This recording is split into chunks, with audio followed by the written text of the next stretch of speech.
तो केवीएस और एनवीएस की सीरीज में एक और वीडियो आपके सामने है जिसमें आज हम करेंगे न्यूमेरिकल एबिलिटी का क्वेश्चन और ये प्रैक्टिस सेट से है। तो ये प्रैक्टिस सेट 1 हम लोग करने जा रहे हैं जिसमें सारे न्यूमेरिकल एबिलिटी को हम देखेंगे और समझेंगे कि किस तरह के क्वेश्चन आते हैं। तो चलिए फटाफट स्टार्ट करते हैं। पहला क्वेश्चन है 5 अंकों की बड़ी से बड़ी संख्या जो 139 यानी 139 से पूर्णतः विभाजित हो। तो ऐसे अगर क्वेश्चन पूछा जाता है जिसमें बड़ी से बड़ी संख्या पूछी जा रही है या वहाँ पे पूछा जा रहा है कि कोई नंबर जो है कंप्लीटली डिविजिबल हो, तो इस तरह की संख्या को, इस तरह के क्वेश्चंस को करने के लिए क्या करना होगा कि सबसे पहले 5 अंकों की बड़ी से बड़ी संख्या या फिर जो भी अंक दिया होगा वो लेना होगा। तो यहाँ पे सबसे बड़ी 5 अंकों की संख्या होगी। अगर हम 9 को लिख दे 5 टाइम्स, यस, तो 99999 और क्या है कि ये इसको इसमें करना क्या है कि बड़ी से बड़ी जो 139 से पूर्णतया विभाजित हो, तो इसको हम क्या करेंगे कि 139 से ही पूर्णतया इसको 139 से ही हम विभाजित करेंगे यानी कि डिवाइड करेंगे। तो 139 से करेंगे, जो रिमाइंडर आएगा अगर हम उसको इस नंबर में से माइनस कर देंगे तो हमारे पास वो संख्या आ जाएगी। तो इस तरह से इस तरह के क्वेश्चंस को किया जाता है, इसको दिमाग में रखना है, ठीक है। तो चलिए स्टार्ट करते हैं। और तो 139 से जब हम ये 5 टाइम्स 9 को डिवाइड करेंगे तो इसको हम 7 टाइम्स में ले जाएंगे।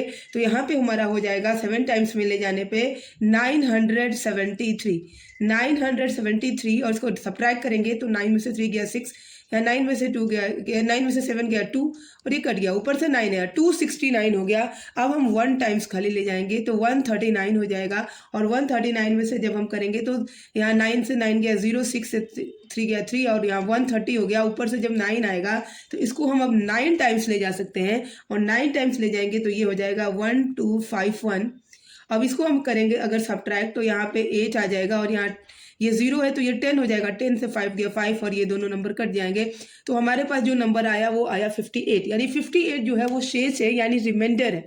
अगर इसको इस नंबर में से किसमें से ये जो बड़ी से बड़ी संख्या है 5 नंबर की, इसमें से अगर इसको घटा दिया जाए या हटा दिया जाए तो ये परफेक्टली ये डिविजिबल होगा किससे, 139 से। तो इसके लिए हम क्या करेंगे, उस नंबर को प्राप्त करने के लिए इस नंबर से ये जो 5 अंकों की सबसे बड़ी संख्या है इसमें से 58 को हम माइनस कर देंगे, सब्ट्रैक्ट कर देंगे। तो ये 9 में से 8 गया, कितना हो गया 1, 9 में से 4 गया 5 गया 4 और ये 999 हमारा जियो का त्यों आ जाएगा। तो 99941 हमारा आंसर होगा। इसमें जो ऑप्शन 3 है वो बिल्कुल सही होगा। तो इस तरह के क्वेश्चंस को हम ऐसे ही सॉल्व करेंगे। अब जो नेक्स्ट क्वेश्चन है वो कह रहा है कि 564 यानी 564 को इस प्रकार 2 भागों में विभाजित किया गया कि पहला भाग के 8वें हिस्से और दूसरे भाग के 5वें हिस्से का अनुपात जो है वो कितना है, 5:4 है, रेशियो 4 है। तो दोनों भाग क्रमशः क्या हैं। तो इस तरह के क्वेश्चंस को करने के लिए हमें क्या करना होगा कि इसमें वैल्यू को मानना पड़ेगा। तो मान लेते हैं कि जो हमारा पहला हिस्सा है 564 जो है 564 को इसमें क्या किया गया है, 2 भागों में डिवाइड किया गया है, 2 भागों में डिवाइड किया गया है। तो अगर हम मान ले तो पहला भाग क्या है हमारा, अगर हम मानते हैं तो पहला भाग अगर हम मान लेते हैं कि x है, ठीक है। तो पहला भाग जब x हो जाएगा तो दूसरा भाग क्या हो जाएगा, दूसरा भाग हमारा ये 564 में 2 भाग किए गए, पहला भाग 1 है तो दूसरा भाग ये 564 में से x को माइनस कर देंगे तो ये हमारा दूसरा भाग हो जाएगा। अब क्वेश्चन के अनुसार है कि पहले भाग का 8वां हिस्सा यानी कि x/8, ठीक है, x/8 और दूसरे भाग का 5वां हिस्सा, तो दूसरा भाग कितना है 564 माइनस x, यानी यहाँ पे हम अपॉन इसको करेंगे क्योंकि इसका रेशियो करना है। तो 564 माइनस x अपॉन 5 और ये किसके बराबर है, तो ये 5:4 के बराबर है। ये किसके बराबर है, 5:4 के बराबर है। तो चलिए अब इसको सॉल्व करते हैं तो समझ आएगा। इसको अब हम लिख सकते हैं, क्या लिख सकते हैं कि x/8 एंड मल्टीप्लाई कर देंगे, मल्टीप्लाई में 5/564 माइनस x एंड यहाँ पे 5/4 हो जाएगा, ठीक है। ये 5 से ये 5 कट जाएगा और ये 4 1 जा 4 एंड 4 2 जा 8 हो जाएगा।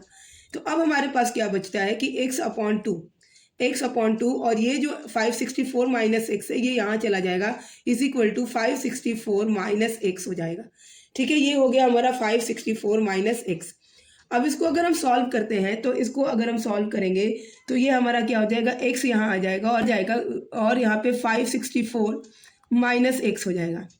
तो x इज इक्वल टू हमारे पास हो गया, अगर हम मल्टीप्लाई करें 8 6 2 जा 12 5 2 जा 10 एंड 1 11 1128 -2x हो गया, और ये 2x को हम ट्रांसपोर्ट कर दे इस साइड -2x को, तो x + 2x हो जाएगा, दैट इज इक्वल टू 1128। तो यहाँ पे 3x हो गया, 3x = 1128।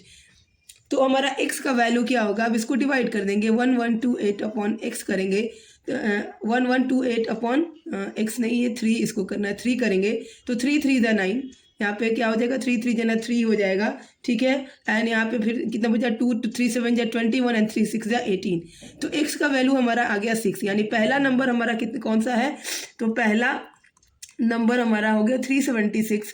तो दूसरा नंबर क्या था, 564 - x। अब x की वैल्यू तो 376 है, तो 564 - 376 करेंगे तो हमारे पास जो दूसरा नंबर होगा वो हो जाएगा 188। 188, तो हमारे पास ये दो ऑप्शन आ गए, 376 एंड 188। अब इसमें से देखते हैं कौन सा ऑप्शन हमारा होगा। तो यहाँ पे देखिए ऑप्शन 3 जो है बिल्कुल सही है, 376 और 188। तो इस तरह के क्वेश्चंस को हम ऐसे करेंगे। अब जो नेक्स्ट क्वेश्चन है वो बहुत ही इजी है, इसमें है कि अंक दिए हुए हैं, कौन कौन से अंक है, तो 3 है, 0 है, 7 है, 9 है और 6 है, यानी कि 3 0 7 9 एंड 6। इनसे बनी 5 अंकों की बड़ी से बड़ी व छोटी से छोटी संख्या का अंतर। तो ऐसे क्वेश्चन करने के लिए सबसे पहले हमें बड़ी संख्या, सबसे बड़ी और सबसे छोटी संख्या इन अंकों से बनानी होगी। तो सबसे बड़ी संख्या बनाने के लिए हमें इनको डिक्रीजिंग ऑर्डर या डिसेंडिंग ऑर्डर में करना होगा। डिक्रीजिंग या डिसेंडिंग मतलब बड़े से छोटे में करना होगा, तो सबसे बड़ी संख्या हो जाएगी। तो यहाँ सबसे बड़ी संख्या कौन सी हो जाएगी, सबसे बड़ी संख्या जो होगी इसको हम डिक्रीजिंग या डिसेंडिंग ऑर्डर में करेंगे। तो सबसे बड़ा यहाँ 9 है, उसके बाद 7 है, 6 के बाद 3 है और 0 है। तो ये हमारे पास आ गया, ये हो गया हमारा कितना 9630। ये हो गया लार्जेस्ट, यानी कि सबसे बड़ी संख्या इन 5 नंबरों से। अब सबसे छोटी संख्या इनसे बनानी होगी, तो उसके लिए हम क्या करेंगे कि सबसे छोटी संख्या के लिए इसको हमें लिखना होगा इंक्रीजिंग यानी असेंडिंग ऑर्डर, छोटे से बड़ा। पर यह दिमाग में रखना है कि अगर नंबर में 0 है तो 0 को हम सबसे पहले नहीं लाएंगे, उसको हम दूसरे नंबर पे ला सकते हैं। तो इसमें सबसे छोटा क्या हो जाएगा, 0 को छोड़ के तो 3 हो जाएगा। अब 3 के बाद हम 0 लिख देंगे, उसके बाद हमारा 6 है, 7 है और 9 है, यानी 30,679 ये सबसे छोटी संख्या होगी। दोनों का अंतर करने के लिए हमें माइनस करना होगा। तो 97630 में से 30679 को हम क्या करेंगे, माइनस कर देंगे। तो जब हम इसको सब्ट्रैक्ट करेंगे तो यहाँ पे क्या हो गया, 10 हो जाएगा, 10 से 9 गया 1 हो गया, यहाँ 2 हो गया, तो 12 में से 7 गया 5 हो गया, यहाँ अगेन 5 हो गया, तो यहाँ से उसने बोरो किया, तो 15 में से 6 गया तो 9 हो गया, ठीक है। यहाँ पे कितना बचा, तो यहाँ पे 6 बचा, और 9 में से 3 गया तो यहाँ भी 6 बचा, यानी हमारा जो नंबर होगा वो होगा 66951। और ये हमारा अगेन ऑप्शन 3 जो है 66951, ऑप्शन 3 बिल्कुल करेक्ट है। तो ऐसे क्वेश्चन करने के लिए हमें ऐसे करना होगा। अगर बड़ी संख्या बनानी है तो डिसेंडिंग यानी कि डिक्रीजिंग ऑर्डर में करेंगे, बड़े से छोटा, और छोटी संख्या बनानी है तो हमें इंक्रीजिंग ऑर्डर यानी कि छोटे से बड़ा करना होगा, तो हमें संख्या मिल जाएगी। अब जो अगला क्वेश्चन है वो ये है कि यहाँ पे दिए हुए हैं, इसको सॉल्व करना है, इसको सिंप्लीफाई करना है। यहाँ पे जो भी नंबर दिए हुए हैं, क्या नंबर दिया है, तो 6 whole 1/2, यानी इसको हम यहाँ पे सिंप्लीफाई करके ही लिखेंगे, तो ये हो जाएगा हमारा 13/2, ठीक है। प्लस यहाँ पे 7 2 = 14 एंड 5 19, 19/7 ये हो जाएगा, एंड मल्टीप्लाई हो जाएगा 14/9, 14/19 एंड -1/2, डिवीजन का साइन है, फिर 2 है, और ऑफ की जगह हम मल्टीप्लाई कर देंगे 1/4, ठीक है। अब इसके अपॉन में क्या दिया हुआ है, तो इसके अपॉन में दिया हुआ है 11 मल्टीप्लाई 12, एंड डिवीजन है तो हम इसको मल्टीप्लाई करेंगे तो ये डिनोमिनेटर में 12 चला जाएगा, एंड प्लस यहाँ पे 12 है, ठीक है। अब इसको सॉल्व करते हैं और देखते हैं। के लिए हमें सबसे पहले क्या करना होगा कि यहाँ पे ये इस 19 से हम 19 को कट कर देंगे, 7 2 = 14, यहाँ पे ये भी कट हो गया, 2 1 = 2 एंड 2 2 = 4, यहाँ पे ये भी कट हो गया, ठीक है। नीचे भी यहाँ पे 12 से 12 क्या होगा, कैंसिल हो जाएगा। तो अब हमारे पास क्या बचेगा, तो अब हमारे पास बचेगा 13/2 एंड +2, प्लस में 2 होगा, ठीक है, प्लस में 2, फिर -1/2 होगा, और इधर मल्टीप्लाई, अब ये डिवीजन की साइन हटाएंगे तो मल्टीप्लाई, यहाँ पे डिवीजन में 1/2 है, तो मल्टीप्लाई करने पे ये 2 ऊपर चला जाएगा। कहाँ चला जाएगा, तो 2 ये ऊपर चला गया, ठीक है, ये 2 ऊपर चला जाएगा। और अपॉन में क्या हो जाएगा, तो अपॉन में हमारा यहाँ 11 हो गया, मल्टीप्लाई 1 एंड प्लस 2 हो जाएगा। अब इस 2 से ये, तो ये 2 से ये 2 कैंसिल हो गया, तो अब हमारे पास क्या बचेगा ये देखते हैं। तो ये हमारा हो गया 13/2 प्लस 2 -1 एंड अपॉन में हो गया 11 + 12, यानी कि ये हो गया हमारा 23। ये हमारा हो गया 23, ठीक है। अब हम इसको सॉल्व जब करेंगे यहाँ पे 13/2 + 2, यहाँ पे ये 2 - 1 कर देते हैं, तो 13/2 माइनस में हम कर देंगे 13/2 एंड प्लस हो जाएगा +1 एंड अपॉन 23, ठीक है। तो अगर हम इसको सॉल्व करते हैं तो ये 13/2 + 1 है, तो ये क्या हो जाएगा यहाँ पे, अगर हम इसको एलसीएम ले लेते हैं, यहाँ पे ऐसे इसको करते हैं, ये अपॉन 23 हो गया। यहाँ पे अगर हम एलसीएम लेंगे 2 लेंगे तो 13 होगा, और प्लस यहाँ पे कितना हो जाएगा 2 हो जाएगा, यानी 15 हो जाएगा। तो ये हमारे पास कितना आएगा अब 15/2 अपॉन 23, ये 23 ऊपर चला जाएगा तो हमारे पास आएगा 15/2 इंटू 23। अब ये हो गया 15/46, हमारे पास आ गया 15/46, ये देख सकते हैं यहाँ हमारे पास आ गया 15/46। तो ये हमारा आंसर होगा 15/46। अगर इसका हम वैल्यू निकालते हैं तो देखते हैं कि इसमें ये ऑप्शन दिया है कि नहीं, तो इसमें ये ऑप्शन 2 बिल्कुल सही है, 15/46, इसको हम बिल्कुल करेक्ट कर देंगे। अब आगे चलते हैं, दूसरा क्वेश्चन करते हैं।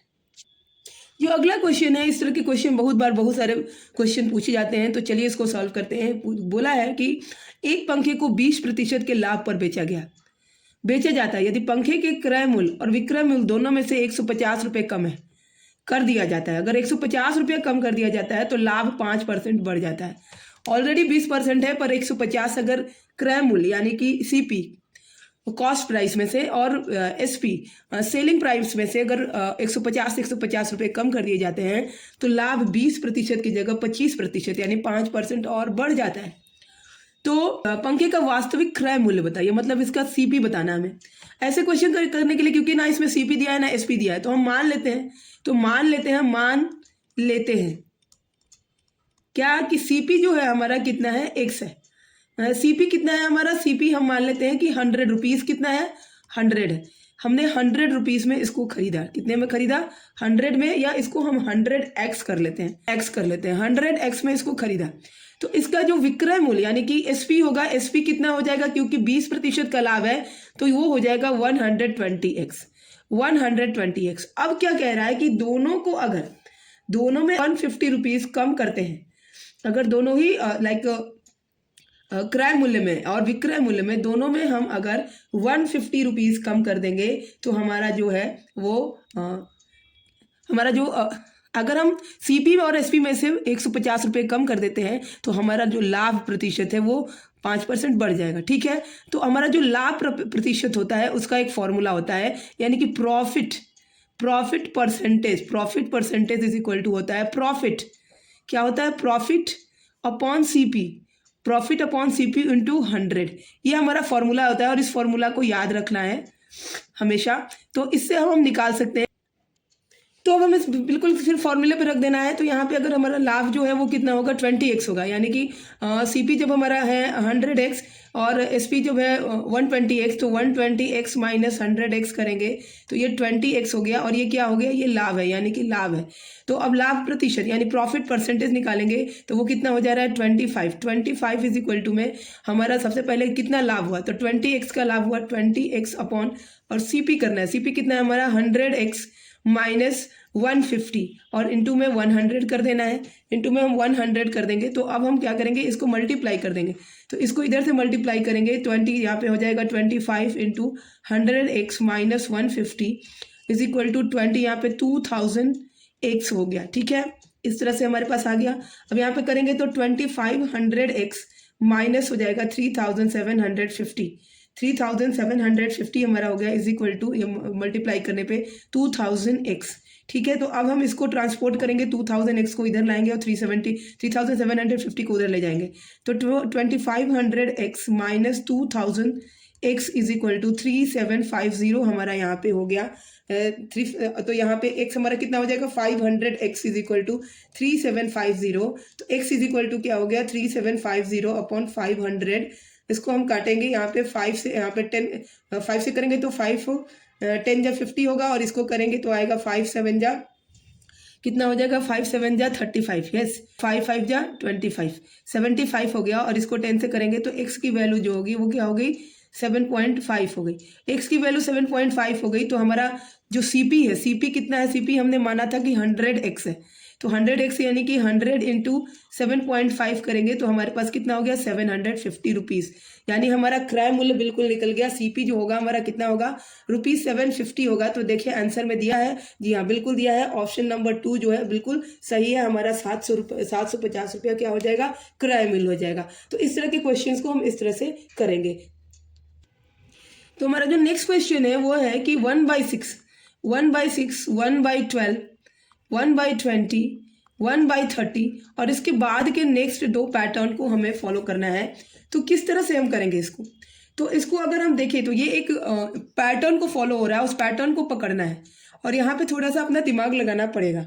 कि यहाँ पे 1/6 है, तो 1/6 का जो है कैसा पैटर्न फॉलो हो रहा है, तो 1/6 को हम कर सकते हैं 1/2 मल्टीप्लाई 3, 2 3 जो 6, 1/6 हो गया।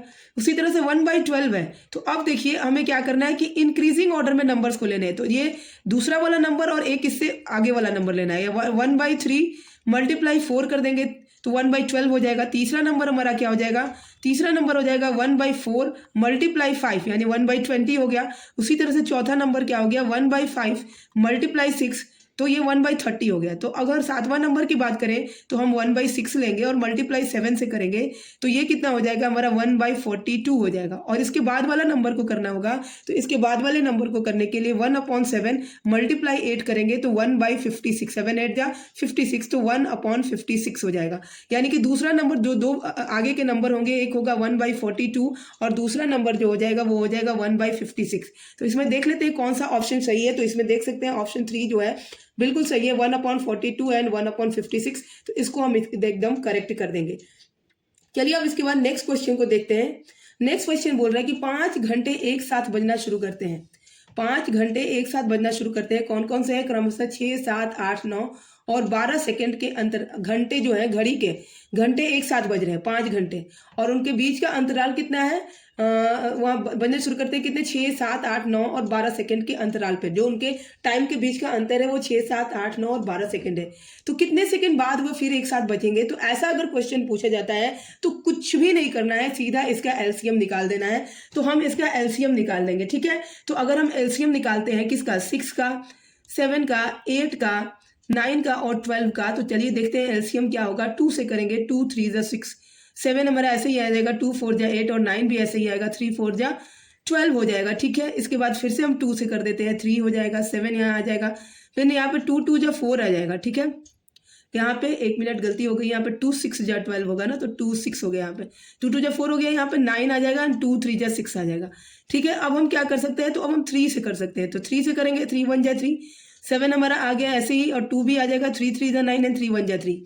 अब करने की जरूरत नहीं है, अब मल्टीप्लाई हम कर देंगे, सबको मल्टीप्लाई कर देते हैं। Multiply 2 multiply 3 multiply 7 multiply 2 multiply 3, इसको करते हैं 2 2 जा 3 4 जा 12, 12 7 जा 84 और 84 2 जा 68 होगा और 168 3 से करेंगे तो 504 होगा, यानी 504 सेकंड होना चाहिए। 500 सेकंड बाद फिर से ये घंटा जो है एक साथ बजेगा। तो यहाँ पे ऑप्शन हम देख सकते हैं, ऑप्शन 3 जो है वो 504 दिया है, तो ऑप्शन 3 जो है वो बिल्कुल करेक्ट होगा। तो ऐसे क्वेश्चन करने के लिए हमें कुछ नहीं करना, सीधे हमें एलसीएम निकाल देना है। नेक्स्ट क्वेश्चन करते हैं। तो नेक्स्ट क्वेश्चन में दिया हुआ है कि इस स्टार के स्थान पर क्या आएगा। तो क्वेश्चन हमारा है कि 234 को अगर हम मल्टीप्लाई करते हैं किससे, 3 और स्टार का यहाँ पे दिया है स्टार 5, तो हमारे पास आता है 80730। तो स्टार का वैल्यू क्या है, स्टार का वैल्यू क्या है, तो इसको करने के लिए हम इसको तोड़ देंगे, इस वाले संख्या को जो 3 स्टार 5 है इसको तोड़ेंगे। तो यहाँ पे 234 हम करेंगे मल्टीप्लाई, हमारा 100 के प्लेस पे है तो 300 प्लस कितना हो जाएगा 10x, x इसको मान लेते हैं कि x है, तो 10x हो गया and plus 5 is equal to 80730 हमारा होगा 80730, ठीक है। तो अब इसको आगे सॉल्व करते हैं तो कितना हो जाएगा, मल्टीप्लाई करेंगे। तो मल्टीप्लाई करेंगे तो सबसे पहला नंबर जो हमारा आएगा वो आ जाएगा 70200, ठीक है, 70200 एंड प्लस 234 0x मल्टीप्लाई करेंगे तो एंड प्लस 234 को 5 से मल्टीप्लाई करेंगे तो हो जाएगा 1170 और ये इज इक्वल टू में क्या हो जाएगा, यहाँ पे मैं नीचे लिख देती हूँ 80730। ठीक है, तो अब हम सबको क्या करेंगे, ऐड कर देंगे। ठीक है, तो पहले ये 2340x को इधर कर लें हम, तो 2340x हमारा यहाँ हो जाएगा और इधर हम करें तो 80730 माइनस इस नंबर को और इस नंबर को ऐड करके करेंगे तो ये हमारा हो जाएगा 71370। ये अगर हम ऐड करते हैं तो होता है। अब इसको हम सब्ट्रैक्ट कर लेंगे, तो सब्ट्रैक्ट करेंगे तो हमारा क्या हो जाएगा कि ये आ जाएगा कितना, ये हमारा जो है यहाँ पे 2340x इज इक्वल टू में आ जाएगा 9360। तो x इज इक्वल टू क्या हो गया 9360 अपॉन 2340, ये 0 से 0 कैंसिल करेंगे हम और अगर करेंगे तो ये 4 टाइम्स में कट जाएगा, तो x की वैल्यू हमारी 4 हो गई। यानी कि जो स्टार है यहाँ पे दिया है तो 234, यानी कि अगर हम बात करेंगे कि 234 को अगर 345 से 234 को अगर हम मल्टीप्लाई करें 345 से तो ये कितना हो जाएगा 80730 होगा। तो ऑप्शन हमारा क्या हो जाएगा, ऑप्शन 3 इसमें भी बिल्कुल सही होगा। कौन सा ऑप्शन सही होगा, तो ऑप्शन 3 हमारा बिल्कुल करेक्ट होगा। इतना ही, इसके आगे के जो क्वेश्चन है हम वो नेक्स्ट वीडियो में करेंगे, नहीं तो वीडियो की लेंथ थोड़ी लंबी हो जाएगी और नेक्स्ट वीडियो में हम इस प्रैक्टिस सेट को पूरा कर देंगे। अगर आपको मेरी वीडियो अच्छी लग रही है तो प्लीज़ चैनल को लाइक शेयर और सब्सक्राइब करिए और हर सब्जेक्ट के वीडियोस आने वाले हैं जो Tier 1 के एग्जाम के लिए बहुत ही ज़्यादा महत्वपूर्ण होंगे।